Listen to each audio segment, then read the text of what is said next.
Yo, what up, YouTube? It's your boy Young Black. I'm gonna do a video review right now for Metal Gear Solid Rising. I know I'm a little late doing a review for this. I beat it one time through. You know, as you guys know, I'm a big Metal Gear head. What is this in here? I'm a big Metal Gear Solid head, Metal Gear head. Just all the Kojima games in general, I love to death. You know, what is this? Oh, that's where I put the move list because they don't show the moves in the game. That was something about the game I didn't like though. Like when you buy, like they have like moves you can buy for the character, and like when you buy the moves for the character, you can't see how to do the moves. This is my controller. Yeah, that's your control taking. It's my son. He about to go play Crisis. He's so stupid. But yeah, I had to actually go on the internet and find out how to do the moves because I couldn't figure it out just by playing the game. So I went on YouTube and saw some of you guys doing the moves, and I wrote them down. And I gotta say, this game right here gets the seal of approval from me. I'm a real Metal Gear Solid fan. I know all you guys know. Well, a lot of you guys love my Metal Gear Solid explanation videos. I need to do a Metal Gear Solid 2 one. But they take so much out of you, and I want to make sure I get everything right. I haven't played those and played it in a minute, so it's like I might want to beat Metal Gear Solid 2 over again just to refresh my memory. To Jay, you just turned on the controller. It's connected to my system. Yeah, you need the charge wire. You turn your PlayStation off. No, I had it on already, but you controlling my PlayStation right now. But anyway, excuse me, guys. You know, real gaming shit happening here. Me and my boy be gaming hard body. But this game gets the green light for me, man. I love everything about this game. A lot of people was talking about how it's not a real Metal. This is a real Metal Gear game. This is right after. It's not Metal Gear Solid 5, but this is what or I consider it to be the next chapter in Metal Gear. After Snake's retirement, Ryder's picking up the reins, and he's protecting the governments, or you know, the people. He's protecting people in different countries from corrupt government officials and people trying to take advantage of the war economy, because that was a big topic in this game also. That in the last Metal Gear Solid 4, all the governments and everything were trying to manipulate war to make a profit off of it, to support, you know, weapons of mass destruction, you know, just to keep the government afloat, to keep the economy afloat. They chose war as the means to do that. But Snake ended that. So now the war economy doesn't exist, but now you got all these governments and PMCs that were supportive of the war economy, and they built into it. So now in this game the storyline is basically the backlash from what happens in Metal Gear Solid 4. Like after they cut off the Sons of the Patriots system and all of that, and all the governments and the soldiers and everything don't have nanomachines in them that are controlled by like a master system and everything. In this game, there's still soldiers that use nanomachines and all that type of stuff, but they do have a choice of free will. I mean, their emotions and everything are still suppressed to help them cope with combat anxiety and things of that sort. Like they can turn their pain inhibitors off so that if they get hurt bad, they don't feel it, so they can still function fully in combat. So like if they have like broken ribs, they can still fight like they don't have broken ribs because they have the pain receptors turned off. So it's like you can control certain aspects of the human anatomy genetically through genetics. Well, not through cyborg genetics, basically, is what it is. But Ryder really came into his own in this game. I love the story. I love how he's part of a PMC that is, they're not exactly a PMC, but they do private security. You know, and he's trying to help governments that have fallout, backlash from the war economy, build themselves back up, and they need protection from other governments who try to still reinforce the war economy, even though it's not active anymore. There's still a lot of governments that still believe in that ideology that war is something that could be capitalized off of in government, and they did it once, so it was like, and it was working for them. People liked it, so why not keep it going? But it's destructive to people. So Raiden's there to be the shield to stop the evil PMCs from doing anything too freaking crazy. Now the combat in this game is amazing. I hear people saying you can't sneak around. You can sneak around in this game. It's just not what the main mechanic is. This game is an action game, fast paced, super fast robot slicing. action. That's what this game it basically is. But when I first thought about that, I just thought that that Zendatsu mechanic, the slow down time, and I call it samurai time because that's what it reminds me of. Like you can slow down time and chop anything you want. I thought that was going to be a little cheesy. It gets cheesy after you do it for a while, but it's done so well that it stays fresh though. Like it does feel cheesy after a while, and I hear people saying that the game mechanics are kind of broken because not only are the enemies not really all that powerful, which I don't know, I don't really agree with that people saying that. That people saying that the enemies aren't all that powerful. This game can be easy if you're really good at using the controls, but if you're not real good at using the controls and taking advantage of Raiden's combos, you can get overwhelmed pretty easily also. Okay, so it's a balance thing. It depends on who's playing the game, you know. But I do love the mechanics though. I love how Raiden can lock on, which Devil May Cry doesn't have. Which doesn't make any sense why this game has lock on and DMC doesn't. But that's a whole other topic. You can lock on to a character and do a crazy fierce like anime style cyborg ninja combo, hit him in the air, do an air combo, and then you can basically slow down time anytime you want as long as you have fuel cells in that blue bar, as long as that bar is charged up, and slow down time. And then it has like a little square rectangle, and you can chop the square rectangle in half, and you take out nano machines, which Raiden can use the electrolytes from in the nano machines to rejuvenate his fuel cells, right? And when he does that, he gets instant health and instant fuel cells again. And I hear people saying that that's real cheesy. It breaks the game because how he's invincible. But it's really not, because getting that line to match up to the certain spot where you have to cut them when the game slows down, and you can use the Zendatsu to cut where you want to cut, is not easy. I mean, you have to really take some time and aim that right to get it to function correctly. But if you get it down correctly, you can cut like 2 or 3 cyborgs in half and take multiple fucking nano machine electrolyte batteries out of 3 or 4 of them. Like I've seen on YouTube, some of these guys are really, really nice with the combat system in this game. Also, it has a lot of unlockables. You know, Metal Gear's also, you know, known for having the unlockables. And they did a lot of nods to Snake in this game, which I like. How you know how you could beat Metal Gear Solid and Snake can play in like the 007 suit. Raiden also starts the game off in a suit. You know, when he's riding in a limo with the Prime Minister of, I think it's Africa, or one of the I think it's Africa or Uganda, one of those type of countries where there's African people there, and he's dressed in a suit with glasses on. You can actually play like that. The game also has unlockable weapons. Every boss you kill, you can also unlock their weapon. Also, there's extra weapons that are in the game that you have to do through the VR missions, probably getting perfect scores on VR missions, or beating the game on hard. They have instead of having the infinite bandana, like Snake has the bandana that gives you infinite ammo, Raiden has these wigs that give him different ones. Like I got a blonde one that gives you infinite ammo in your sub weapons, things like that. Like this is real Metal Gear. I mean, it might not be made by Kojima, it's just published. Platinum Games picked it up. Platinum Games is known for being able to do over the top, real like anime type action in games. They do it the best. You know, they do it the best. No other game company I've seen can, well besides what was it? Asura's Wrath was also a good game, but the combat system wasn't that deep. It just looked like a really good anime, and the combat was good.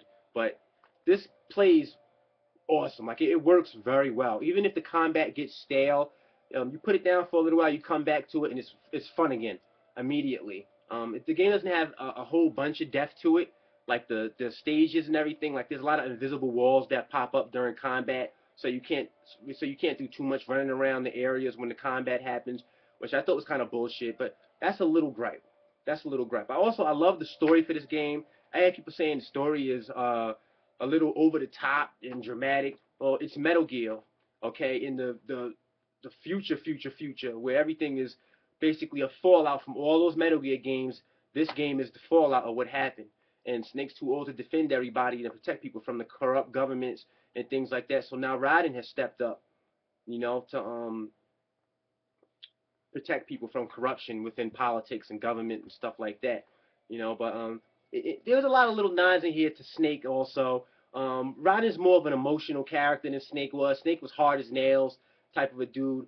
Raiden kind of wears his heart on his coat sleeve, his emotions on his coat sleeve, where you can get in his head and make him think about like you killed a lot of guys to get here, and maybe they all didn't deserve to die. And he'll really think about that and start to feel bad about it, and it kind of causes him a distraction. It also physically and mentally brings him down where he can't exactly use his abilities the same way. I like that. It made sense, that they played an emotional role because they could have just made this a mindless action game, but they didn't. They put some depth into it. The boss characters are insane. They're some of my favorite Metal Gear boss characters in a long time. My favorite is Monsoon. I just like the way he can take his. I just think that's so unique of a character design. Metal Gear just has the most awesomest ideas for boss characters I've ever seen. I don't know where they get this from, or how their minds develop these type of characters. Because I like to write stories myself, and I like to make very unique characters that aren't done anywhere. You can't compare them to nothing, and you can't really compare the boss characters in this game to anything. Well, maybe Sam. He basically is a straight up samurai ninja like Raiden is, but he has a very dramatic story to him too. He's a complex character because he deals in ideology a lot, the way his character works. Like he functions the way a samurai and a shogun works. A samurai basically is a slave to his shogun master. The shogun is like the king, and a samurai does whatever a shogun wants. Even if the shogun goes in a path that the samurai doesn't agree with, he still has to follow because he's honor bound to follow his master's will. Sam is kind of that type of a character. He's complex. He's a bad guy, but he doesn't exactly feel like a bad guy. It's complicated. Like I'm gonna play this game a couple more times to really examine Sam as a character a little more, to really get the feel of his character complexities, because he kind of confuses me a little bit still. But anytime I get confused in a Metal Gear game, this makes me want to go harder to understand it. So I'm still gonna try and get him down pat. But my favorite character was Monsoon, not for any dialogue or reason or anything like that. I mean, they all have really good personalities, right? They all have really good Metal Gear personalities. Like they don't feel like they don't belong in a Metal Gear game. The game doesn't feel like it's not. It feels like a Metal Gear game, just introducing new mechanics into it. Game also has quick time events. I have people complaining about that, but the quick time events there's enough of them, but they don't feel like they're overused. And when you get into a quick time event, they feel right. They don't feel like they're cheating you. They don't feel like they're too many button presses. It's just the right amount of everything, and it's over the top. Raiden can do some real crazy stuff, and I don't know if it's just me, but all of you guys, when we first seen Raiden in Metal Gear Solid 4, he was doing that crazy shit.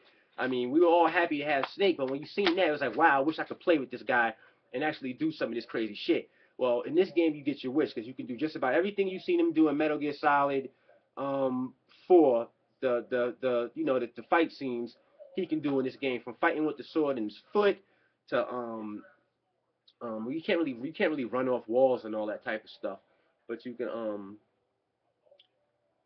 you could do everything else besides that. But he can do just about everything that he does in those fight scenes in Metal Gear Solid 4. Another gripe was there was no Snake reference. That they could have talked about Snake, said his name, give a little story about maybe what happened to him, where is he at, what's he doing. Nothing. They even had a Solidus reference in there. I mean, I'm gonna do some spoilers, but whatever. If you some real gamers, this stuff don't matter. You just want to play it yourself anyway. I'm not really spoiling that much, but spoiler alert: if you guys don't want to hear certain parts of this, you can fast forward.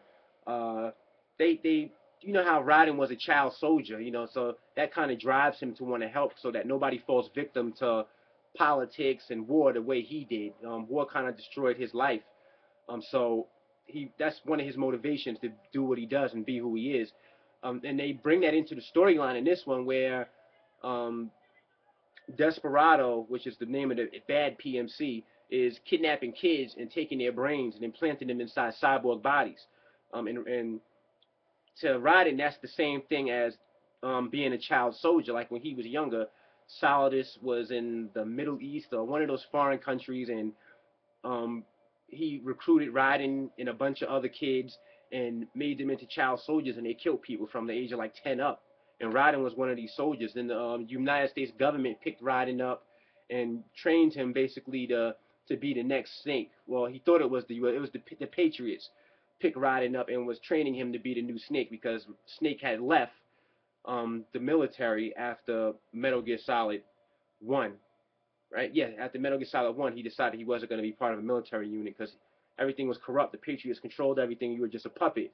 Well, Raiden basically does the same thing in this game at the end. He leaves the PMC, which he still has connections to them. He still speaks to them. They still help him out, but he's not a direct member of the PMC that he was a member with through the whole entire game, which is a nod to Metal Gear Solid 2. But I'm getting a little off track. Um, as I was saying, he was a child soldier, and the Desperado, the PMC, is kidnapping kids and using their brains to turn them into cybernetic soldiers. Even though they wouldn't look like kids, they would look like grown men, but they would have cybernetic brains from a child that would make them work. And then they would train them through virtual reality training to, finesse them into being soldiers, and they already have nanomachines to subdue mentality, like so fear and pain and all that type of stuff can be weaned out so that they basically become functioning machines with human thinking patterns because they have a human brain, which is really crazy and cruel to even think about like that. But that goes into the war economy where it's a business and sometimes the means justifies the ends. If they can make that's basically free soldiers to them. They said there's throwaway children in every country. If we could just kidnap them, take their brains, and put them in soldiers, and then sell these cyborgs to other PMCs, you're making a killing. So these guys are doing some crazy shit, and Raiden is like, I'm not having it, and he's going after these guys.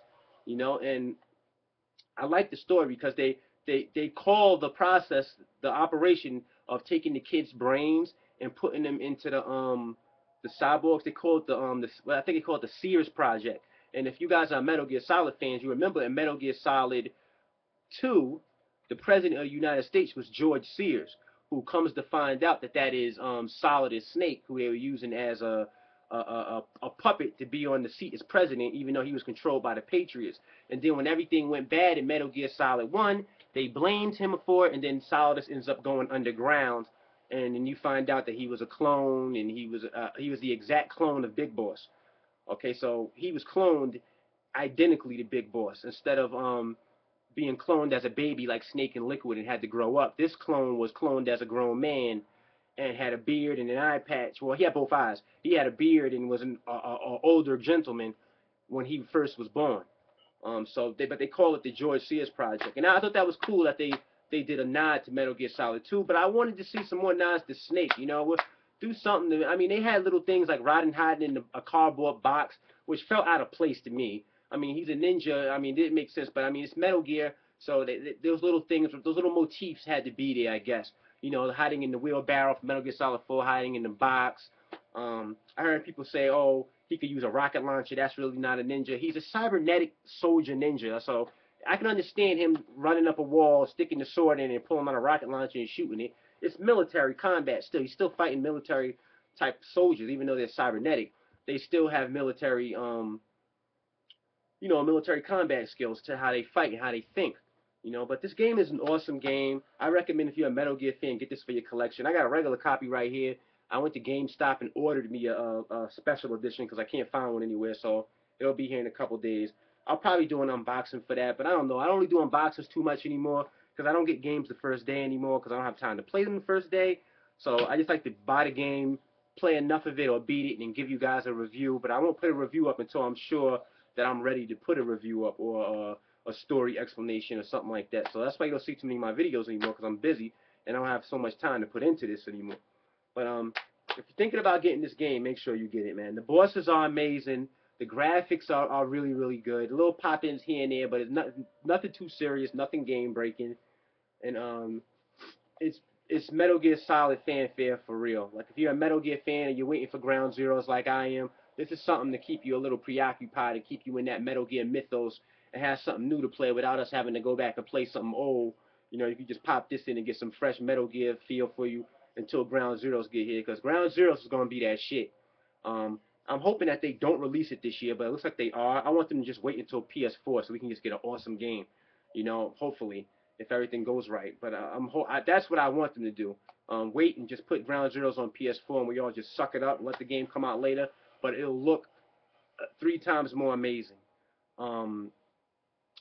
Also, Tomb Raider comes out tonight at midnight, and so does Naruto, which I'm kind of tempted to get because I have the money to buy them, but I'm trying not to sporadically buy games. I just took my son to GameStop. I went to GameStop to buy a controller because my wife broke my controller last night because she kept dropping it, and I ended up buying Crisis 2 and Crisis 3, and it's like I wasn't even coming here for this. I bumped into my kids and my wife in the store, and the next thing you know, I spent almost $100. Well, I spent over $100 because the controller's like $50, and then the two games cost me like $80. So I was like, damn, you know. So that's how things are. But I kind of want to get the new Naruto because I am a Naruto fan, but I haven't watched Naruto in a while. But I do love Naruto. I wish it would come to Netflix and make it something easier for it to watch, easier way to watch it. And Tomb Raider, I'm not really a huge Tomb Raider fan, but I do like um, I did like the original Tomb Raider games a little bit, but I haven't played a Tomb Raider game in years.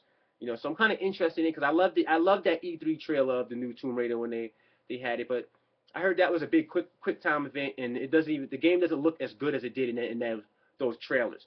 And that's because they made that build of the game and put everything into it just for a demo, and they don't do that for the whole entire game. So they have to spread everything out, so it's not going to look as good as it did on that the demo that they showed. So I'm kind of skeptical, and I've seen a couple reviews up for it already. But I don't know. I think I'm just having a spontaneous game buying moment. But make sure you go get your Revengeance, man. I'm telling you, this is an awesome game, man. This is probably one of the best games to come out so far for this year that we got. I think this is what you guys should be playing right now. If you're not playing DMC or Dead Space 3 or Crisis 3, you know, which I'm about to start playing Crisis 3 now because I got to play all three Dead Spaces before I play Dead Space 3 because I haven't played Dead Space in a while, and I wanna be into the whole mythos of it when I get into Dead Space 3 to complete, you know, have a real emotional attachment to the game and the characters, the tie-ins and everything. But yeah, that's basically it, YouTube. Um, I hope you guys like my video. Let me know what you think. Real Gamers Stand Up. Tell me if you got any personal comments about this game. If I can use my mouse here. Real Gamers Stand Up, guys.